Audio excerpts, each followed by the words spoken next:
अस्सलाम वालेकुम, बिस्मिल्लाहिर्रहमानिर्रहीम, नहमदुहु व सल्ली अला रसूलिल करीम। सूरह नाम के 15 मरकजी मौज़ूआत में से हमारा चौथा मरकजी मौजू हज़रत इब्राहीम अलैहिस्सलाम है। इसके 4 ज़िमनी मौज़ूआत हैं जिसमें हम कुछ बात करेंगे। पहला ज़िमनी मौजू है बाप और कौम से मुकालमा। तो हज़रत इब्राहीम अलैहिस्सलाम के 74 नंबर आयत में कि बाप का नाम आज़र था और हज़रत इब्राहीम और वो खुद साख्ता बुतों का मबूद बनाता था, वो खुद ही बुत गढ़ता था और फिर बताता था ये मबूद है। और बुत परस्त खुली गुमराही में अल्लाह ने 74 नंबर में आयत में ये बात भी क्लियर की है। और फिर बावजूद बाप होने के बुत परस्त इस्लाम से अलग कौम है। 74 नंबर आयत देखिएगा, बड़ी अहम आयत है कि बाप है लेकिन अल्लाह ने कहा है तफरीक क्या है, इस्लाम। जो मुसलमान है और जो मुसलमान नहीं है अलग 2 कौमें हैं।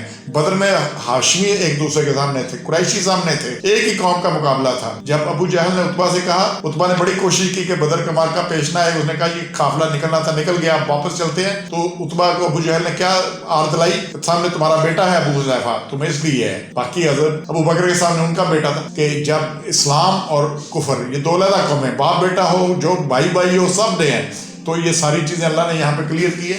ये 74 नंबर है। और हजरत इब्राहीम अलैहिस्सलाम का जमाना तकरीबन 2100 कबले मसीह है। और वहाँ तब हर शहर का अपना देवता था। और ये सब इराक में इलाका था जहाँ पे रहते थे। इराक में नजूम परस्ती का आगाज बेस्त इब्राहीम अलैहिस्सलाम से बहुत पहले हो चुका था। लोग जिंदगी मौत, फायदा नुकसान, सेहत बीमारी, खुशहाली तंगदस्ती को सितारों से मंसूब करते और इनके मुज़र असरार से बचने के लिए इनके बुत बनाकर मंदिरों में रखते और नजर न्याज पेश करते। अब नजर न्याज से जो उनके मुतवल्ली होते हैं, उनकी मौजें होती हैं, वो और पेश करते हैं, ये बुत ये करता है, ये करता है, कख नहीं करता। लेकिन चूंकि वो जितनी नजर न्याज चढ़ावे चढ़ते हैं, मौज वो करते हैं, तो इसलिए वो और बताते हैं कि क्या क्या इस आस्थान में भी होता है। तो मुआशरा की हरकत और घर के माहौल में आप अलैहिस्सलाम बहुत बेजार रहते और गौर व फिक्र करते कि एक तवील मुद्दत के बाद अल्लाह ने खुद रहनुमाई फरमाई और नबूवत अता की और वही से कायनात के असरार उनके शफ हुए। अब इसमें जो बात आ रही है कि वो 74 नंबर में खुद साख्ता बुत घर भी था और बुत परस्त भी था। और फिर मजे की बात यह है, या क्या अजीब तमाशा है कि बुत बनाता था, अगर कोई गाहक आया था तो बेच भी देता था। कैसा मबूद है, जो 4 पैसे मिले तो अच्छे पैसे मिले तो बेच भी दिया, फिर भाई घर जाके इबादत कर लो इसकी। तो इसलिए ये चीज़। तो 5 नंबर है जी कौम का आप से शरक पर झगड़ा 80 नंबर आयत में है। और फिर इसके बाद है जी अल्लाह हिदायत इलाही का इकरार किया उन्होंने और शरीकों से ना डरने का खुला इज़हार किया। अब 80 और 81 में ये बात आ रही है कि तुमने अल्लाह से डरते, मैं तुम उनसे क्यों डरूं। तो सितारों की इबादत उनके सरात कौम इब्राहीम के रग रग में रचे हुए थे। उन्हें नफा नुकसान का मालिक तो समझते ही थे और नजर न्याज देते। तो जब हजरत इब्राहीम ने बुतों से लाने जारी किया तो सारी कौम आपके पीछे पड़ गई। अब ताकि आग का वाक़या हुआ और सारा आपको पता है, ठीक है ना। तो ये आपने खुला इज़हार किया। दूसरा हमारा ज़िमनी मौजू है जी मुशाहदत अर्ज़ व समा। चूँकि कौम सारी सितारा परस्त थी, सितारों से फालें लेते थे, सितारों से सब कुछ निकालते थे। तो अल्लाह ने हज़रत इब्राहीम अलैहिस्सलाम को अर्ज़ व समा के मुशाहदात कराए। ये 75, 76, 77, 78 आते हैं, इनमें देखिएगा अल्लाह ने मुशाहदत ज़मीन आसमान का मकसद कामिल यकीन था, अरमान हासिल करना था।